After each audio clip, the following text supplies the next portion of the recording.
My boss tried to blame me for a failed contract. I used the email thread and let the client respond. Emily Carter. The room went quiet the second my boss said Emily. Not a normal quiet, but the kind that presses on your chest. The failed contract glowed on the screen behind him, red numbers sharp against white. He stood there calm and steady, like he had practiced this moment. He said the deal collapsed because I missed key deadlines and confused the client. Every word felt like a slap. My ears rang. I felt heat rush to my face. People stared. No one spoke up. I opened my mouth to explain, but my boss lifted his hand and talked over me. He said mistakes like this hurt the company and that leadership would need to review my role. My hands shook under the table. I had followed every instruction he gave me. I had worked late nights and weekends.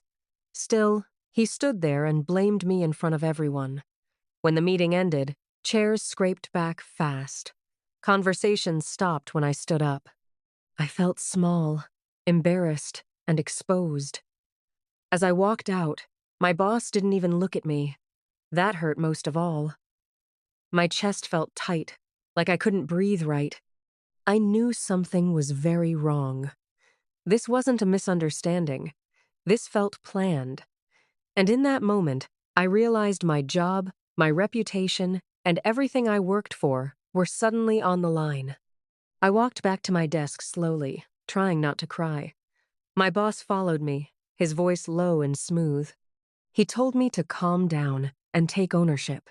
He said if I handled this the right way, leadership might be forgiving. The words sounded kind, but the message was clear. Stay quiet or suffer more. I nodded because my throat felt tight. After he walked away, I stared at my screen without seeing anything. The meeting replayed in my head again and again. The way he said my name. The way no one defended me. Coworkers passed by, pretending to be busy. One woman stopped and whispered she was sorry. That made my eyes burn. By lunch, I couldn't eat. My hands shook when I tried to drink water. What hurt most wasn't just the blame, it was the betrayal. My boss had praised my work weeks earlier. He trusted me, or so I thought. That night at home, I lay awake staring at the ceiling. Every sound made me jump. My mind kept circling one memory from months ago, an email that didn't sit right at the time. I ignored that feeling then. Now it screamed at me. I grabbed my laptop and opened my inbox. I typed the client's name into the search bar. Hundreds of emails appeared. My heart started racing. I didn't know what I would find. I only knew I had to look. I scrolled slowly, afraid and hopeful at the same time. Then I saw it, an email from my boss telling me to delay a key delivery. He said leadership wanted changes and that I shouldn't worry. I remembered how uneasy I felt reading it. I trusted him anyway. I kept scrolling. Another email followed days later. He told me not to update the client yet because he would handle communication. My stomach dropped. I read the message again and again. This wasn't my decision. It never was. My hands felt cold as I saved the email. I kept reading, finding more instructions that came directly from him. Each one made the picture clearer. He had been steering this project the whole time. I felt anger rise, but also sadness. I had believed in him. I created a folder and saved every related email in order. I didn't change anything. I wanted the truth clean and untouched. The clock showed after midnight when I finally stopped. I leaned back and stared at the wall, exhausted. I didn't feel victorious. I felt heartbroken. This wasn't about winning. It was about surviving something unfair. As the sun started to rise, I realized something important. I didn't need to confront him yet. I didn't need to explain or defend myself. The truth was already written. I just needed to choose the right moment to let it speak. The next day felt colder, even though nothing looked different. My boss laughed in meetings like nothing had happened. That made my skin crawl. Around noon, the client emailed asking for clarity about the delay. My fingers hovered over the keyboard, but before I could reply, my boss jumped in, and said he would respond. My heart sank. He was still controlling the story. Later that afternoon, he sent a team email about accountability and learning from mistakes. My name wasn't mentioned, but everyone knew. I felt trapped. If I stayed silent, his version would become the truth. If I spoke too soon, I would look defensive and guilty. That night, I sat at my kitchen table and opened my laptop again. I reread every email slowly, this time building a clear timeline. That's when I noticed something new. One message showed my boss approving a change after the deadline had already passed. That mattered. I added it to the folder. My fear slowly turned into focus. I realized he wasn't just blaming me, he was protecting himself. I barely slept, waking up every hour with my heart pounding. But underneath the fear was something steady. I knew I was standing at a turning point. I could panic and lose everything, or I could wait, stay calm, and let the truth surface on its own. 2 days later, I learned there would be a call with leadership and the client. My name wasn't on the invite. That hurt more than the meeting. It felt like being erased. I sat at my desk staring at the calendar, fighting the urge to confront my boss. I knew that was what he expected. Instead, I prepared. I reviewed the email thread again and again, making sure everything was clear and complete. The night before the call, I barely slept. I imagined being fired. I imagined walking out with my head down. Still, I didn't act. The next morning, 5 minutes before the call, an invite appeared. I was added at the last second. My heart raced. On the call, my boss spoke confidently, repeating the same story. When leadership asked if I wanted to add anything, my hands trembled. I attached the email thread and typed one sentence. This is the full timeline. Then I stopped talking. The silence felt endless. My boss leaned back, calm and sure. But I noticed something. His eyes flicked to the screen. Just for a moment, the confidence cracked. I sat there quietly, letting the truth move forward without me pushing it. The client spoke next, their voice calm but firm. They said the emails explained a lot and asked why leadership had been told something different. My boss started talking fast, adjusting his story. Leadership asked simple questions about dates and approvals. He hesitated. I watched his face change as he realized he couldn't talk his way out of this. The call ended early. I sat there shaking, unsure what would happen next. An hour later, leadership asked to meet with me privately. They thanked me for providing records and said they needed time to review everything. My boss avoided me for the rest of the day. Coworkers started stopping by my desk quietly, whispering that they believed me now. Relief washed over me, mixed with sadness. Trust had been broken. A few days later, leadership announced my boss was removed from the account during a review. The client stayed.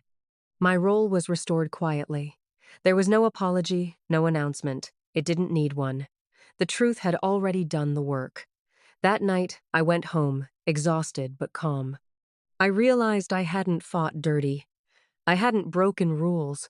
I had simply shared what already existed. And that changed everything. The days after felt strange, like walking through a familiar place that suddenly felt new. My boss kept his door closed. Leadership checked in with me often, asking how I was holding up. I said I was fine, but inside I was still healing.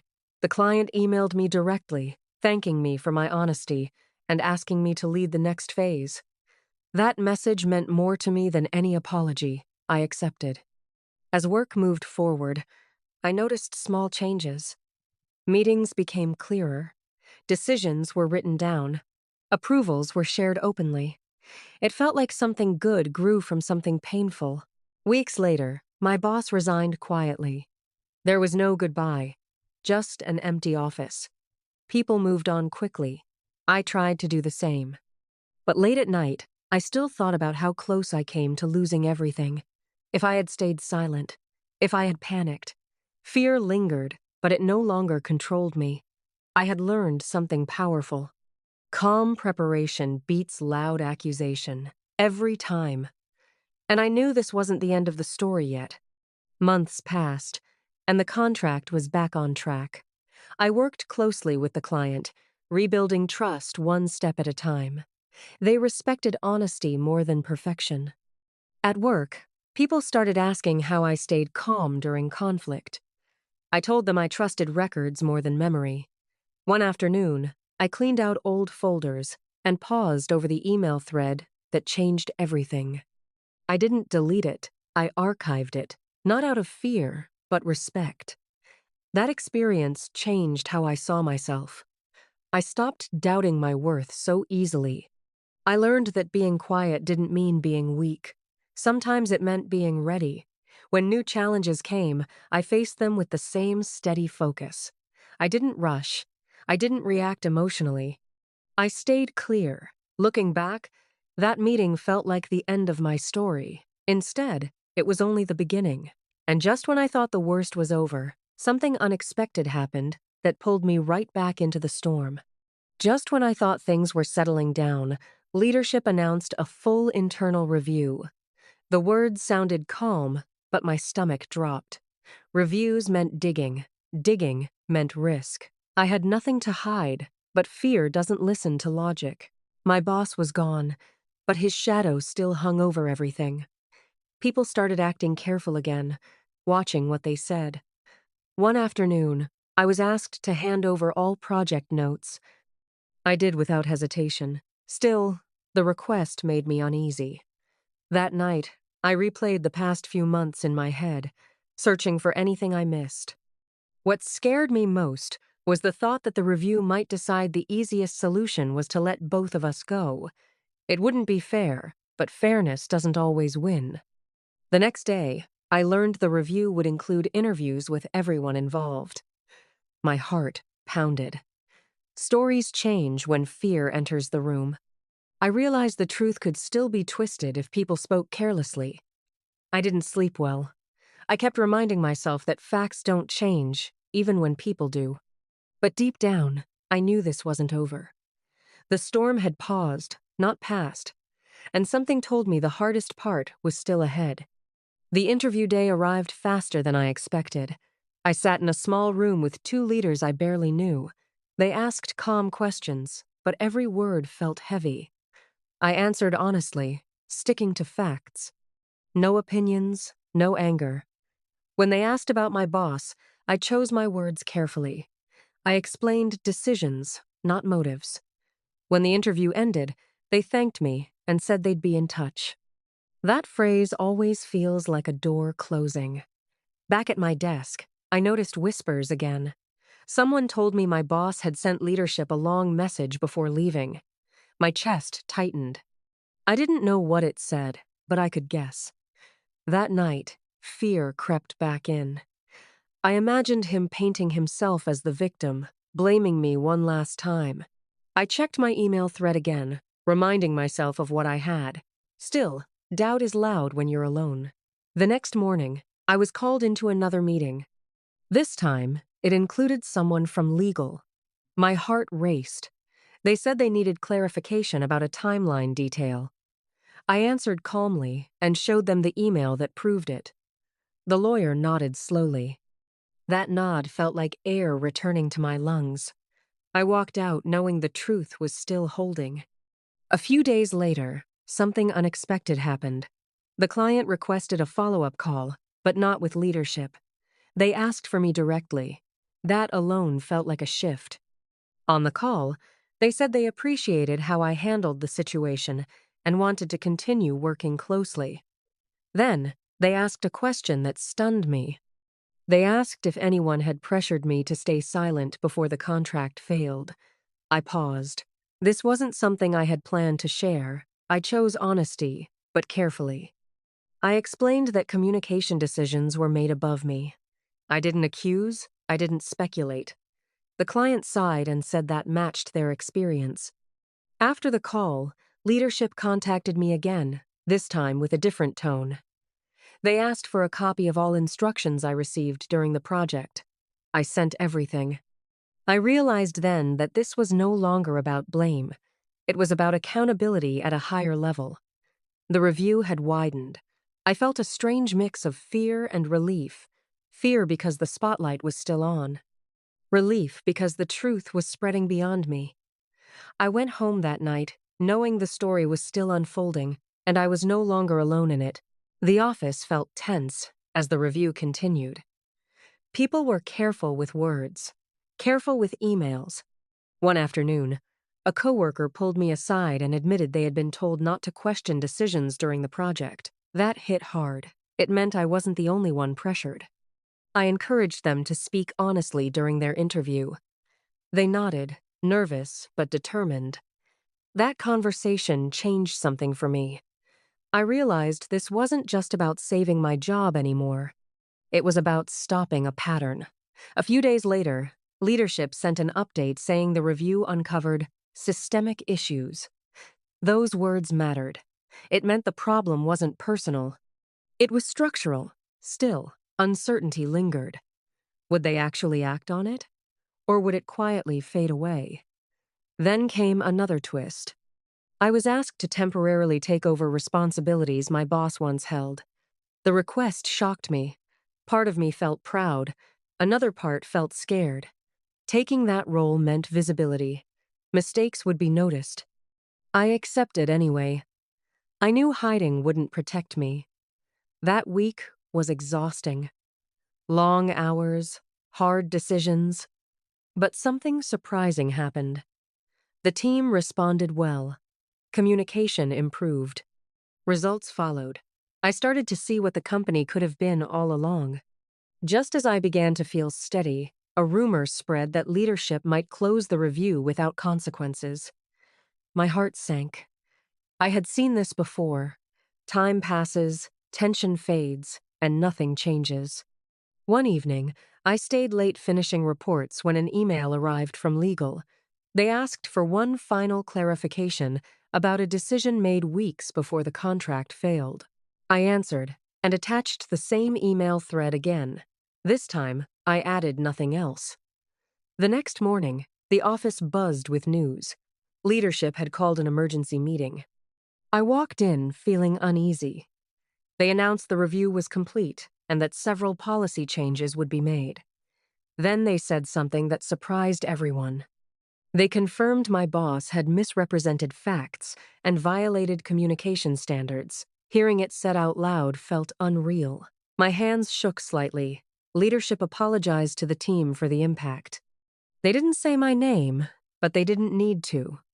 People looked at me differently now. Not with pity, but respect. Still, I sensed something unfinished. Accountability had been named, but not fully faced. I wondered what would happen next, and whether this was truly the end. The next twist came quietly. I was called into a private meeting and offered a permanent role expansion. It came with more responsibility and trust. I accepted, but asked one question first. I asked if the company would protect people who speak up. The room went silent for a moment. Then leadership agreed to put clear protections in writing. That mattered. As weeks passed, the office slowly relaxed.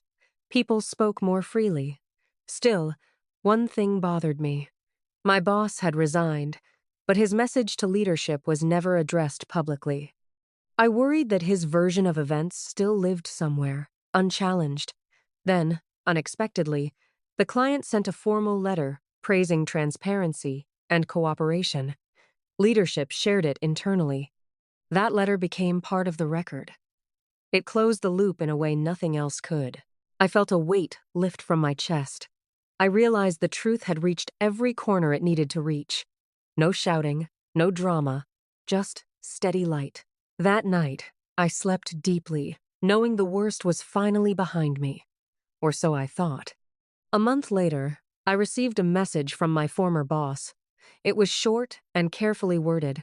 He said he never meant to hurt me and hoped there were no hard feelings. My hands trembled as I read it. Part of me wanted to respond. Another part knew silence was the right choice. I didn't owe him closure. The message reminded me how close I came to being erased. I deleted it.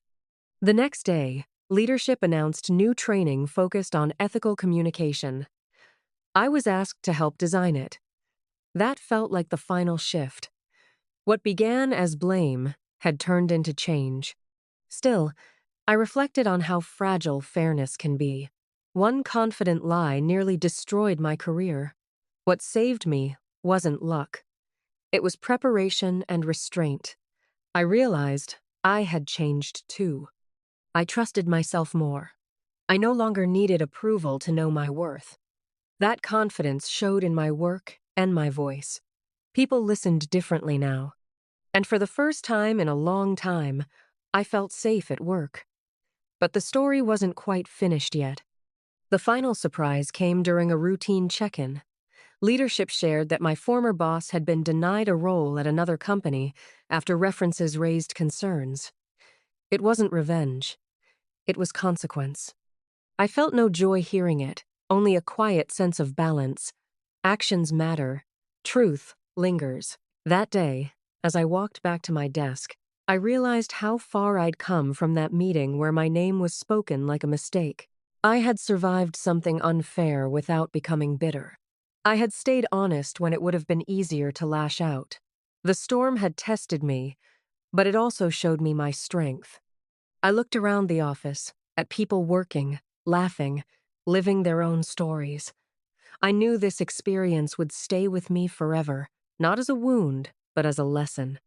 And just when I thought the story had finally ended, one last moment arrived that tied everything together in a way I never expected. The unexpected moment came during a company-wide meeting meant to celebrate a new contract win. Leadership praised teamwork and transparency. Then, without warning, the CEO spoke about the past year and the lessons learned. He didn't name my former boss, but he described the situation clearly. He said mistakes happen, but dishonesty damages trust far more than failure ever could. I felt my throat tighten. People looked around the room, connecting the dots. For the first time, the story was acknowledged openly, not whispered, not softened. After the meeting, coworkers approached me with honest apologies. Some admitted they believed the blame at first. I understood why. Confidence can sound like truth. One person told me my calm response changed how they saw conflict. That meant more to me than praise. I went back to my desk, feeling lighter. The weight I had carried for months was finally gone. Still, I knew something else was coming. Closure rarely arrives all at once. It comes in layers. And one layer was still unfinished. That afternoon, leadership asked me to sit in on interviews for a new manager role. The responsibility surprised me. As candidates spoke about leadership and accountability, I listened closely. I realized how deeply the experience had sharpened my instincts. I could hear honesty now. I could hear evasion. One candidate spoke confidently but vaguely, and my chest tightened the same way it had months earlier. I excused myself afterward and shared my concerns calmly, explaining why transparency mattered. Leadership listened. That moment showed me something important. I wasn't just surviving anymore. I was shaping the future. Later that day, I found myself alone in the old conference room where it all began. The screen was blank now.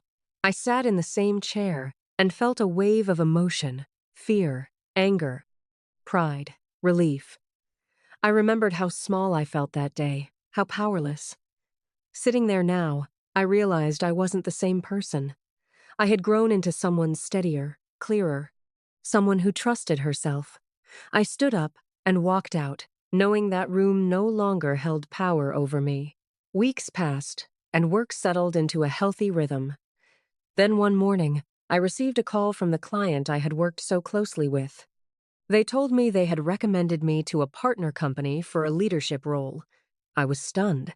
I hadn't asked for it. I hadn't even known it was possible. They said my honesty during a difficult moment stood out. I thanked them and hung up, sitting in silence for a long time. That call felt like a final seal of validation. Not just for my skills, but for my character. Leadership encouraged me to explore the opportunity. They said they would support whatever choice I made. I realized I now had options, real ones. The power had shifted completely. I wasn't trapped anymore. That night, I thought about the version of myself from months ago, sitting frozen in that meeting. She couldn't imagine this moment, and yet, here I was. I slept deeply, feeling something I hadn't felt in a long time: peace. Before making any decision, I asked for one last conversation with leadership. I wanted clarity, not promises. I asked how they planned to protect employees from future blame shifting. They showed me new policies, written and signed. Clear steps, clear accountability. It mattered.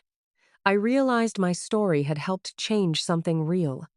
When I left the meeting, I ran into a coworker who said she spoke up recently because she felt safer now. That stopped me in my tracks. The ripple effect was real. The next day, I received confirmation that my former boss had officially been marked not eligible for rehire. Not announced, just documented. That was enough. Consequences don't need an audience. I felt no joy, only balance. Actions had followed truth. That evening, I walked through the city, thinking about how close I came to losing everything. I realized the real victory wasn't staying. It was knowing I could leave if I wanted to. Freedom had replaced fear. I accepted the new role, but not immediately. I gave notice with care, making sure my team was supported. Leadership thanked me publicly, praising my integrity. I stood there calmly, remembering how different the room felt months earlier. Coworkers hugged me. Some cried. That surprised me. On my last day, I packed my desk slowly. I found notes from late nights, old drafts, and finally, the email thread. I didn't delete it. I smiled and closed the folder. That story no longer defined me, but it shaped me. As I walked out, the sun felt brighter. I felt lighter. I wasn't running away. I was moving forward. The fear that once controlled me was gone. I had faced injustice without becoming cruel. I had won without breaking rules.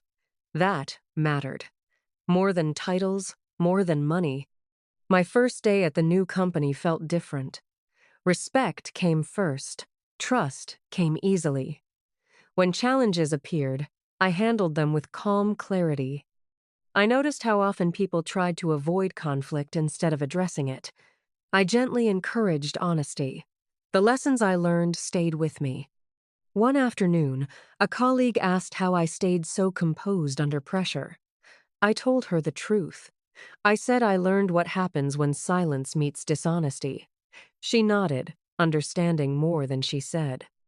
That night, I reflected on how injustice can break people or build them. It had tried to break me. Instead, it sharpened me. I felt gratitude for my past self, the one who stayed quiet but prepared, the one who trusted facts over fear. Months later, I ran into an old coworker for coffee. She told me my former boss struggled to find stable work, not because of gossip, but because references mattered. Again, no joy. Just quiet understanding. Actions leave marks. We talked about how common it is for workplaces to protect the loudest voice. I told her it doesn't always last. Truth has patience. As we parted ways, I felt fully at peace. The story had come full circle. Nothing was left unsaid inside me. Looking back, the moment that changed everything wasn't the meeting or the call. It was the night I chose to look for the truth instead of drowning in pain. That choice gave me my power back. I learned that justice doesn't need anger to exist. It needs clarity. When people ask me now what to do in unfair situations, I say this: document your work, trust yourself, and don't rush. Let the truth catch up. It always does. My boss tried to blame me for a failed contract. I didn't fight him. I didn't expose him loudly. I didn't break rules. I used the email thread and let the client respond. The rest unfolded naturally. I didn't destroy him. I documented the truth and stepped aside. And in the end, that was more powerful than any argument could ever be.